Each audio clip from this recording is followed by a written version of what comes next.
ini seolah-olah Mas Roy menyerah, ya. Dr. Tifa menyerah. Wujud dari penyerahan itu minta SP3. Dan SP3 itu ditafsirkan sebagai minta maaf, ya. Nah, ini keliru besar. Yang kami lakukan ini sebagai lawyers adalah bagaimana membela klien kami sejak awal, dari dilaporkan sampai kemudian mau P21 ini. Jadi kami membela dan berargumentasi berdasarkan hukum yang ada bahwa kasus ini tidak layak ditindaklanjuti. Karena itu harus dihentikan, harus di stop karena sudah melanggar hukum.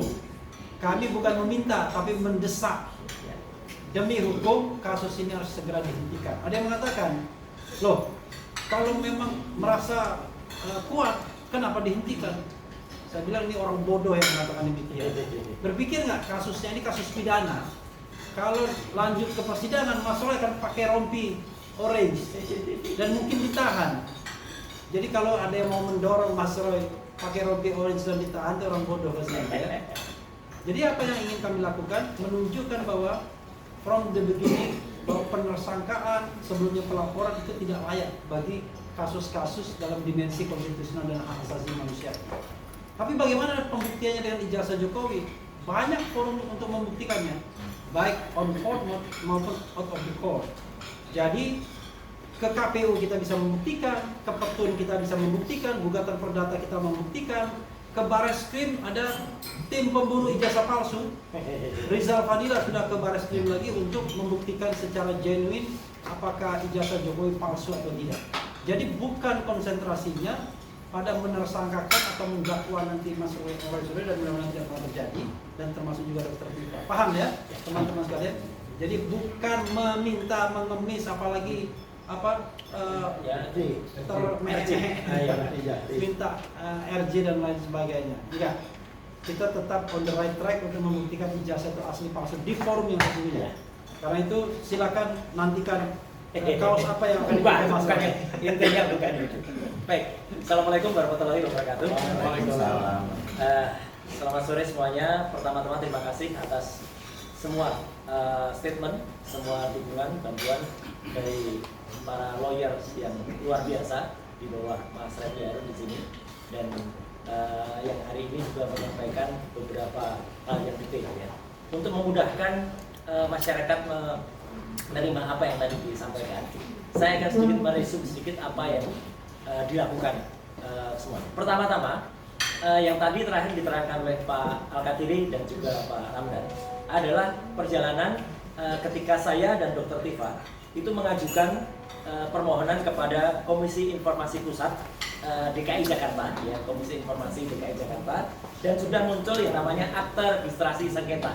Nanti secara detail akan saya broadcast, ya, Akta Registrasi Sengketa dengan nomor 022/5/KIP DKI tanda hubung PS 2026.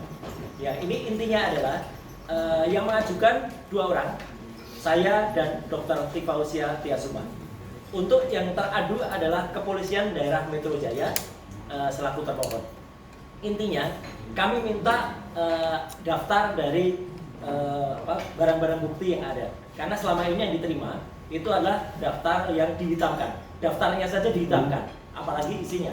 Maka kami minta daftar untuk bisa kami ketahui. Kenapa itu penting?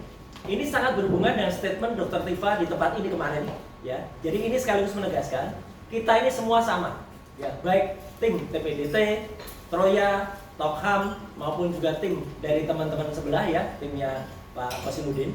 Semua gerakannya adalah sama, hanya tempatnya saja yang berbeda. Dr. Tifa kemarin mengatakan yang kita pentingkan adalah 3C. Nah, sekarang saya terangkan apa itu 3C.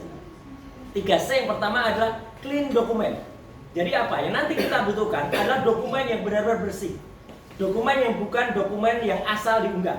Selama ini kita percaya begitu saja bahwa dokumen yang diunggah adalah dokumen milik Dian Sandi. Meskipun Dian Sandi akhirnya meminta maaf kepada yang Dian Sandi. Nah ini, ketika Dian Sandi mengatakan itu milik Joko Widodo, tapi sebenarnya file ini hanya 76 kilobyte. 76 kilobyte inilah yang akhirnya menjadi masalah antara peneliti muda yang luar biasa berbakat, topi merah, dengan salah seorang yang dulu pernah menjadi bagian dari kita tapi kini sudah membelot dan menjadi pengkhianat, yaitu Dr.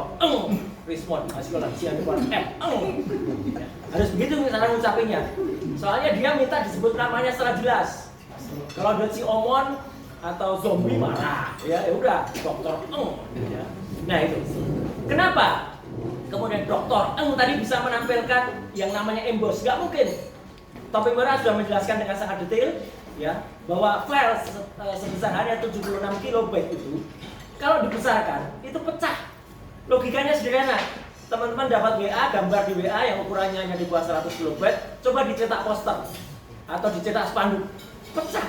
Itulah makanya yang namanya emboss dan watermark yang ada di presentasinya Dr. Tadi palsu. Itulah makanya itu bukan clean dokumen. Ya. Jadi itu bukan clean dokumen. Yang clean dokumen adalah dokumen yang benar-benar nantinya misalnya itu disampaikan adalah yang memang berasal dari produk yang jelas. Itulah yang makanya dilakukan oleh Dr. Bonatua yang tadi melakukan penelitian dan melakukan buku yang akhirnya clean dokumennya tidak ada kesimpulannya. Jadi ini penting sekali ya penuturan. Clean dokumennya tidak ada. Karena clean dokumen itu haruslah yang namanya fotokopi atau ijazah dan ternyata tidak pernah dilakukan verifikasi. Artinya antara fotokopi dokumen yang ada di 3 KPU, yaitu KPU di Solo, KPU DKI Jakarta, dan KPU Pusat, itu tidak pernah dicocokkan dengan ijazah aslinya. Ini poin penting ya. Jadi intinya tadi Pak Bonatua itu dalam penelitiannya menemukan fotokopi legalisasi itu di KPU tidak pernah dicocokkan dengan ijazah aslinya. Makanya tidak pernah dilakukan proses namanya verifikasi. Itu artinya. Jadi artinya ketika mengiyakan ini sebagai syarat pencalonan, ijazah aslinya nggak pernah nampak. Ijazah aslinya tidak pernah dihadirkan. Dan itu fatal sekali. Makanya C yang pertama yang disampaikan oleh Dr. Tifa kemarin, yaitu clean dokumen itu adalah tidak benar. Ya, tidak pernah ada. Maka itu kita kejar. Yang kedua, yang dilakukan adalah apa? Clear procedure. Prosedurnya harus detail. Teman-teman, untuk membuat ijazah, nggak bisa hanya ijazah begitu aja terus dipercaya. Itulah hasil dari pasar pramuka. Ya, untuk terbit ijazah harus terbit yang namanya apa? Minimal harus terbit yang namanya skripsi. Nah ini berkali-kali kita sampaikan. Skripsi milik Joko Widodo 99,9% palsu. Karena selain tidak ada lembar pengujiannya, ya, lembar pengesahannya yang ditandatangani oleh Profesor Dr. Insinyur Ahmad Soemitro sudah disangsikan sendiri putrinya yang namanya Aida Greenberry. Mbak Aida mengatakan tanda tangan bapaknya tidak seperti itu. Dan nama bapaknya pakai U. Dan itu ternyata tidak hanya Aida Greenberry. Saya mendapatkan lembar, ini eksklusif, dari University of Minnesota. Jadi di University of Minnesota menyatakan nama yang benar dari Dr. Ahmad Sumitro adalah Ahmad Sumitro pakai U, bukan pakai OE. Jelas banget daftarnya ada di sini. Ini kemarin saya broadcast lembar ini. Ya, jadi artinya apa teman-teman? Dalam clear prosedur ternyata dokumen yang disebut-sebut ijazah itu tidak clear, prosedurnya tidak jelas. Kita tidak mau menerima yang tidak jelas, apalagi pada saat gelar perkara di Bareskrim waktu itu tanggal 22 Mei, semua dokumen yang muncul itu sarjana muda. Ini bukan ijazah sarjana muda, ini harusnya ijazah sarjana, tapi yang dikeluarkan oleh Bareskrim itu sarjana muda semuanya. Nah, jadi kan konyol apa yang terjadi. Saya berikutnya adalah credible witnesses. Jadi apakah saksi yang kemudian nanti dihadirkan, kalau nanti harus, apakah orang dihadirkan itu benar? Makanya kita mendesak, polisi sebelum menghadirkan saksi bersidangkan, panggil dulu saksi-saksi yang kita sebut dalam yang kemarin dilaporkan oleh Pak Rustam, dilaporkan oleh Pak Rizal Fadila di Bareskrim.